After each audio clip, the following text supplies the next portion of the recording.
Okay, I think we're on here. So today is July 24th, 25.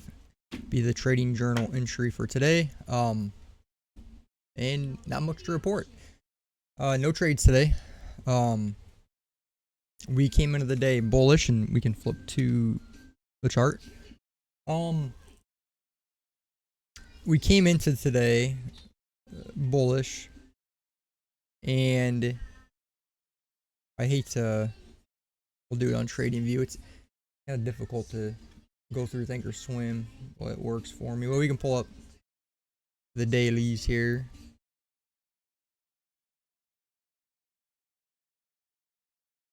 So we don't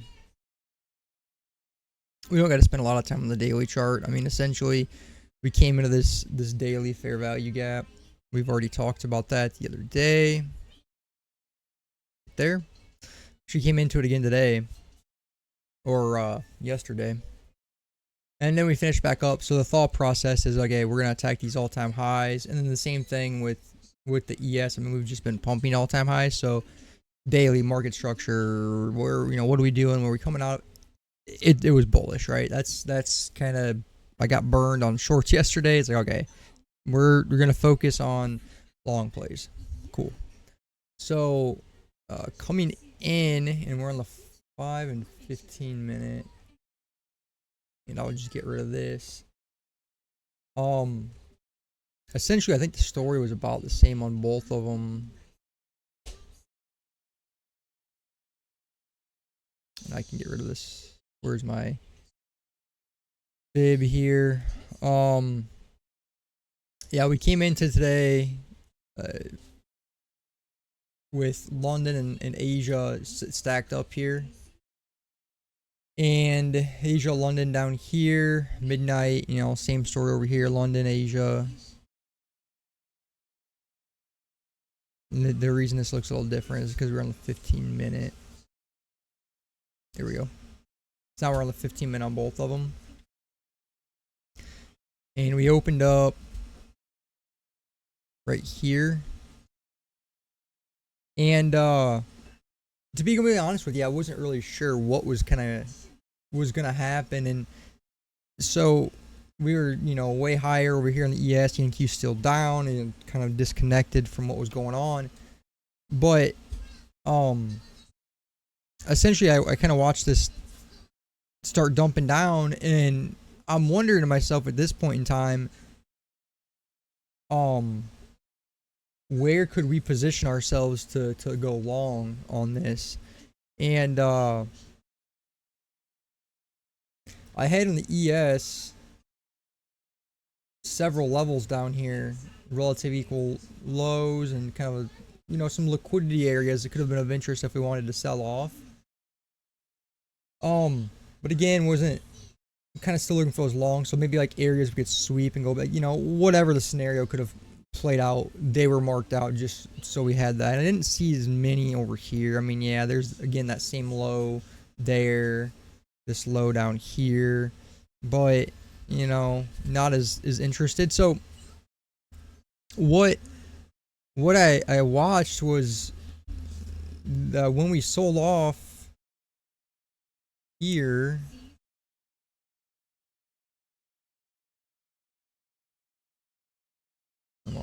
yeah, it should have been what, 9:30 or so we open up, and we opened up over here, and the NQ really took all this out. But we were actually pumping over here on, yeah, it looks like here we took this low out, and then the ES opens up and doesn't, and we just kind of came down. So still thinking, hey, maybe this could be some bullish signs here, right? I believe it was this low here was corresponding with this low over here, and we take it out over here, and when we never take it out here. That looks right to me. So bullish SMT, right? I'm still thinking we're in dailies and bullish market structure. I'm in like buy the dip mode.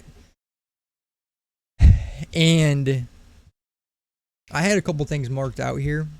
I was focused on the NQ a little bit more, and the reason being was right here, that London and Asia high, we still had the all-time highs of these. I mean, there's like so many relative equal highs stacked up on this, and I you know, like the lower levels. I mean, they weren't as like a lot of this looked a lot nicer to be attacked to the downside of the ES after putting highs in the NQ. Anyway, I was just more focused on the NQ. So anyway, the market sells off, right? I'm kind of seeing some bullish signs to me of the SMTs and stuff. Where I got tripped up at for this first long was here. We have this fair value gap. Okay, and then we also had this order block right here.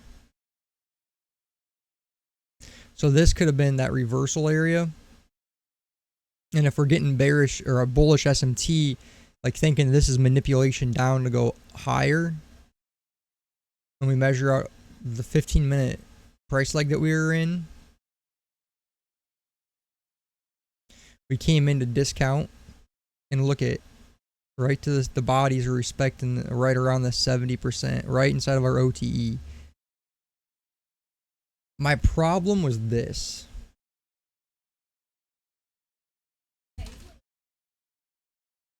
The hourly. The leg down here to me would have started down here to up here, and if you measured that on the fib, we didn't dip anywhere far enough down. So do I trust a 15-minute or do I trust my 1 hour time frame? And when I looked on the 1 hour, I'm seeing this now. I think this is what I'm seeing just right now.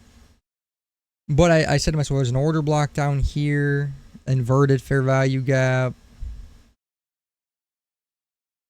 I don't know. I didn't see like a whole lot of anything, but maybe we could have said this was actually a breaker, and that actually would have lined up with our OTE level. This is essentially a failed order block, right? Up close candles, we go through them, so this is an order block, but then we traded through them and didn't respect the order block, so that's a breaker block. And yeah, if I would have seen that, that actually probably would have been that. That would have gave me a little bit more on the hourly confirmation. But anyway, I didn't see a lot on the hourly that we traded back into because I didn't see this. So I was a little leery on just jumping onto the long right there. But I want to show you if I would have just stuck to this 15-minute or seen this breaker block. I'm gonna go to the 1 minute here. I gotta give my chart a minute to load. You've seen it if I touch the screen. So this is what I seen right here. This is the first trade that I wanted to take. So he came down into that 15-minute fair value gap. We had the order block right down here. We are within our 15-minute OTE range. Okay, this would have been these two orange lines. Okay, there's a fair value gap, and I'm gonna just get rid of this.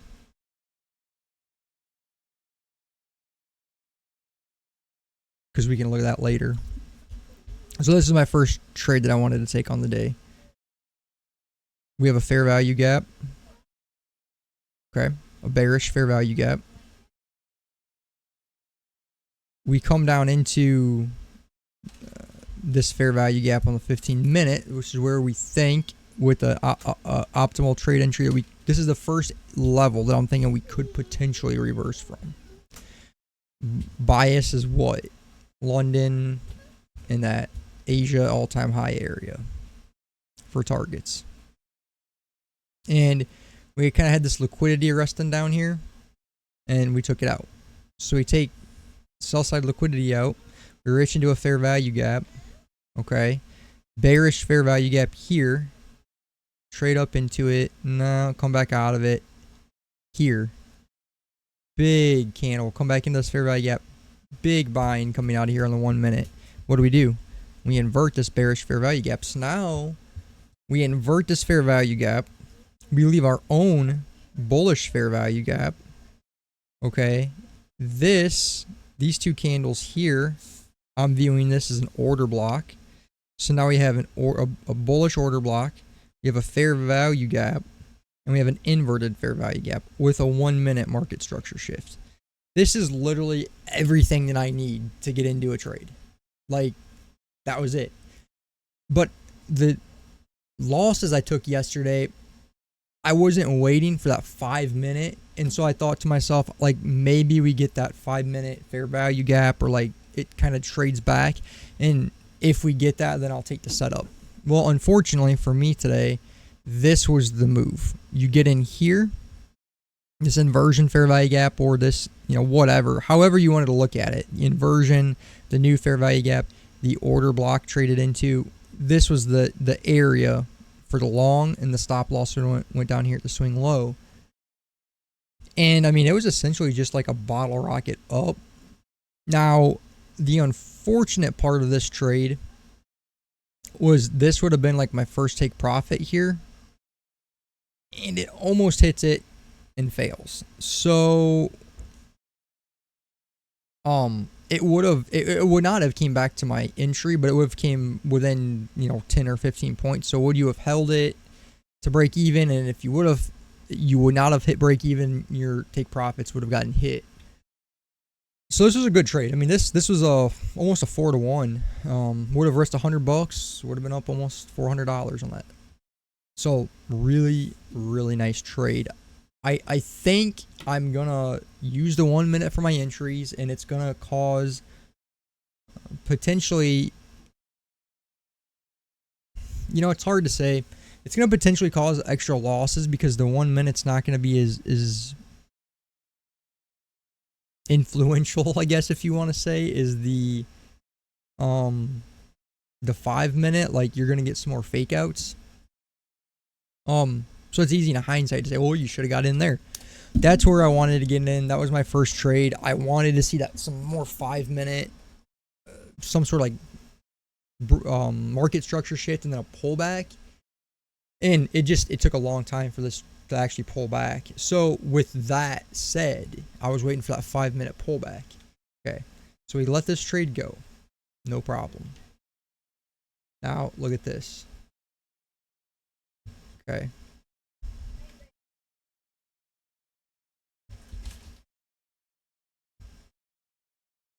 Here we go. So this was the entry that I wanted on the 1 minute that we missed. As you can see, me wanting that 5 minute pullback, I mean, it just didn't happen. What was I interested in? This is what I was interested in. My fib levels. Okay. So on the 5 minute, from this price, the swing low down here, this is the leg that we were currently in, to the high that we made right here. I don't believe for 1 minute that they just stopped short of all this liquidity resting up here. All this. And they were just going to dump this thing. Because I did see this sweep right here in the displacement. This was a 2022 short for me. But I didn't want to get in it because I didn't believe that we weren't going to attack this buy side up here. I was looking for that 5 minute pullback that I mentioned earlier, and I did get it. So from this low to this high, we can notice that equilibrium is sitting right here, this price leg. And then here's our OTE. We did have a small 5 minute fair value gap here. And so what I was looking at actually was on the 15 minute, because I said I can't just get in on that pullback. Like, I need more confluence in order for me to be interested in going long, because I'm thinking we could pull back into this OTE. So if I get long here, get stopped, and then this pulls back here and then goes up, I'm going to feel like a real idiot. So that's kind of like the art of doing this. Well, how do you know when it's going to go back from equilibrium or when it's going to come to OTE? And so you got to use market structure and your brain sometimes, and sometimes you get stopped out. But this is what I was looking at here on the 15 minute. This was a price leg, and this is an order block. We came down and we swept liquidity out, and then we aggressively were bought out of this level. Okay. So this was an order block. And this candle was a 15-minute order block. And then we also had this. We had a 15-minute fair value gap. So we have equilibrium. We have a 15-minute fair value gap. And we have an order block. And an order block and a fair value gap together, I believe, is what ICT would reference as a unicorn model, which is like, they're supposed to be pretty high probability trades. We almost hit 61%. We almost hit OTE. And you can see how well these bodies of these candles, they say the wicks do the damage and the bodies tell the truth, and the bodies were holding equilibrium so well. We barely came into a discount of this price leg. And this is where you wanted to be a buyer at. And so I'm going to go back to the 1 minute. So we established, so we have an order block and a fair value gap on the higher time frame. And then we've pulled back into discount of the range so we can be buyers underneath discount. I wanted a further discount that I didn't get. So I'm going to show you on the 1 minute what I looked at. Give it a minute to load up.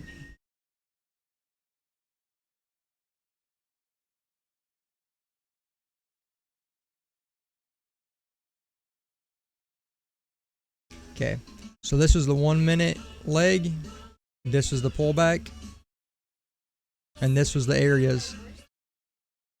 This is the areas that we're talking about. So what do? Sell side, taken. Okay. We're at equilibrium. So we're in discount down here. We're in premium up here. So we came back down, and this was the first area that I was interested in. I was interested further down here, and I probably would have been a definite buyer down here. What I didn't like is we came down and then we just consolidated. And then we got this displacement up. But there wasn't like a huge, there's a really small fair value gap here. It's like, I wasn't that excited about it. We had this whole series of down close candles. So it was like not like a huge, like a change in the state of delivery or like an inverted fair value gap. Or, I mean, there was a volume imbalance here. So we could have said that this whole thing was actually a fair value gap with the volume imbalance, but I don't like having to piece something together and like make it fit my narrative. It should just fit. Like that first trade looked really, really nice. So I just like, all I really had was like a small order block, and I had this fair value gap. And you know, it was like we barely came in. I just wasn't like strong enough feeling on that I felt comfortable putting risk down, because I felt like a lot of that move already happened, and I felt like my odds could be a little less, and I could have sized down then. But I just felt like it might have been better to just let this one go. And we can see that we get, and actually that's a volume imbalance right there, so I'm going to get rid of this 15-minute fair value gap so we can see this a little bit better.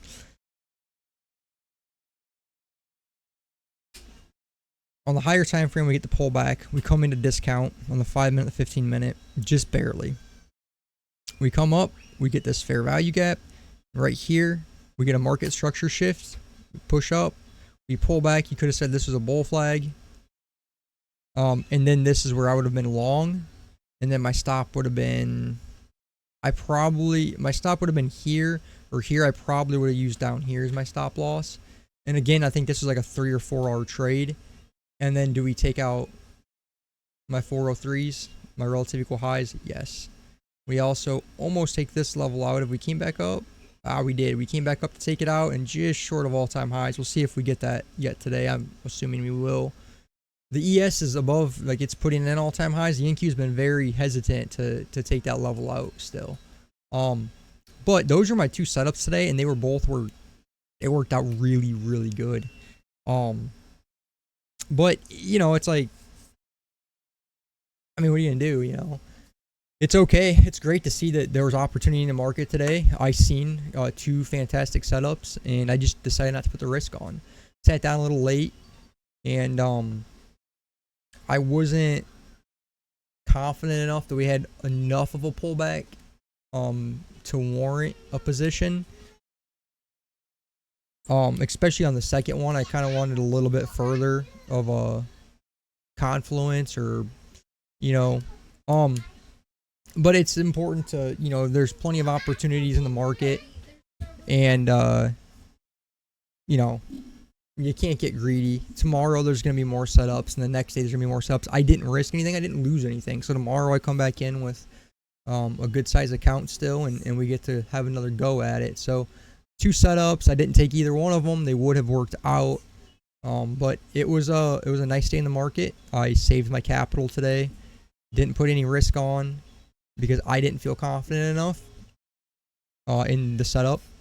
But we'll come back tomorrow and we'll try it again. The markets continue to just pump, and yeah, it's you keep wanting to look for that short that just we just keep putting in all-time highs. So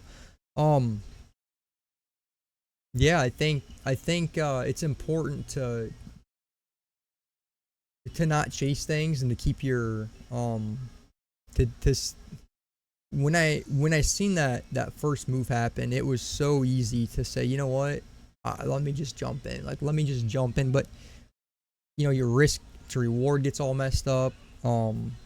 You open yourself up to a much larger loss if you're wrong, and it's just not smart. Like, it's better to, like, even today where you don't take a trade, it's better to see that your setups worked or they didn't. What did you do and what did you do right and do wrong? But it's better to exercise discipline and be able to make yourself sit here and watch it work and say, I can't chase this, and build those muscles, because that's ultimately what's going to lead to success. I could have got long again today and just chased this and made money, but it would have been stupid. It would have been like robbing a bank, and we said before, that's not how we want to make our money. So today was a great day. Market gave some really nice opportunities, and maybe a little hesitant from yesterday's losses to just jump in something today. So today is Thursday, right? Thursday. Tomorrow's Friday. I hate to call a bearish day tomorrow, but we could see TGIF tomorrow and look for 20 to 30% retrace potentially of this week's price action. So we'll see. But that was today's trades. Didn't take any trades today.